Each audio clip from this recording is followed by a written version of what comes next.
আলাইকুম প্রিয় দর্শক, যে যেখান থেকে যুক্ত আছেন সবাইকে জেএসটি নিউজ চ্যানেল লাইভে স্বাগত জানাচ্ছি। দর্শক, বৈরী আবহাওয়া, সাগর উত্তাল এবং পানীয় বৃদ্ধি, তাই সম্ভবত গভীর জঙ্গল থেকে একটি অজগর সাপ এসেছে তালতলির সমুদ্রে, এবং তালতলির যে অঙ্কুজান পাড়ার যে জঙ্গল রয়েছে সেই জঙ্গলে সে সময় কিন্তু জেলেদের নজরে আসে এবং জেলেরা সেটিকে ধরে নিয়ে এসেছে তালতলির এই এখন মাছ বাজারে রয়েছি। তো আমি দেখার চেষ্টা করব আসলে এটি কি অরিজিনালি কি অজগর সাপ নাকি অন্য কোনো জাতের সাপ। তো দেখতে থাকুন, সাথে থাকুন। এই যে বস্তাটি, এই বস্তাটিতে কিন্তু সেই সাপটিকে ধরে নিয়ে আসা হয়েছে। আমরা দেখব যে আসলে সেটি কি অজগর সাপ নাকি অন্য কিছু। তো সাথে থাকুন এবং দেখতে থাকুন। এটি কিন্তু মূলত আসলে গভীর জঙ্গল থেকে এসেছে। দর্শক আসলে দেখতেই পাচ্ছেন, আসলে এটি অজগর সাপ, সত্যিকার অর্থে অজগর। আর এই সাপটি আসলে গভীর জঙ্গলেই থাকার কথা, সেটি কিন্তু এই তালতলিতে এসেছে।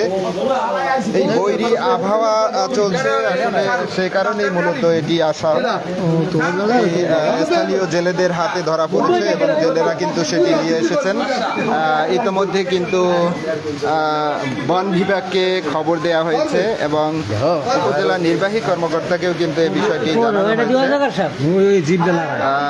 আসলে নিয়ে আসছে কে? এই এখন নিয়ে আসছে কে? আমি আসলে যে যার হাতে ধরা পড়েছে বা যারা নিয়ে এসেছে তাদের সাথে কথা বলবো। কই, এদিকে আসেন, আপনি একটু এদিকে আসেন, ওপরে উঠেন। আচ্ছা, আপনি আসলে এটাকে কোথায় পেয়েছেন? এটা এই আমি কথা বলি, আপনি দেখেন না। নৌকা কিন্তু ধরছে, আমি নিয়েছি এখন ফরেস্টার অফিসে ফোন দিছি, দেওয়ার পর। কোথা থেকে নিয়ে আসছেন? এটা নদী থেকে। নদী বলতে কোন জায়গা? জায়গার নাম বলেন। এই খোট্টার স্যার, খোট্টারচর জঙ্গল। জঙ্গল। জঙ্গলের ওখান থেকে ধরছে কারা? ধরছে জেলেরা। জেলেরা ধরছে, সেখান থেকে আপনি নিয়ে আসছেন। জি। আচ্ছা, আপনি কি উদ্দেশ্যে আসলে নিয়ে আসছেন? নিয়েছি ফরেস্টার অফিসে দেওয়ার জন্য। ফরেস্টার অফিসে দেওয়ার জন্য, এবং জঙ্গলে আবার পুনরায় অবমুক্ত করা হবে। সুন্দর কথা। এখন পর্যন্ত কি ফরেস্টারকে অবগত করেছেন? না, আপত্তিকে আসে না, ফোন তো দিতে আসি। আপনার কি মনে হয় এটা কোথা থেকে আসতে পারে, নাকি আমাদের এখানেই জন্ম হয়েছে? মনে হয় না আমাদের এই দেশে। আপনি কি ভাবছেন বলেন? ওই ওপার থেকেই আইছে আমার। ওপার বলতে সুন্দরবন? সুন্দরবন থেকে। এই দর্শক, যেমনটা বলছিলাম, আসলে এই যে আবহাওয়া, সে আবহাওয়ায় এই সুন্দরবন থেকেই মূলত এই যে অজগরটি, এই অজগরটি আসতে পারে এমনটাই চিন্তা ভাবনা করছেন স্থানীয় যারা।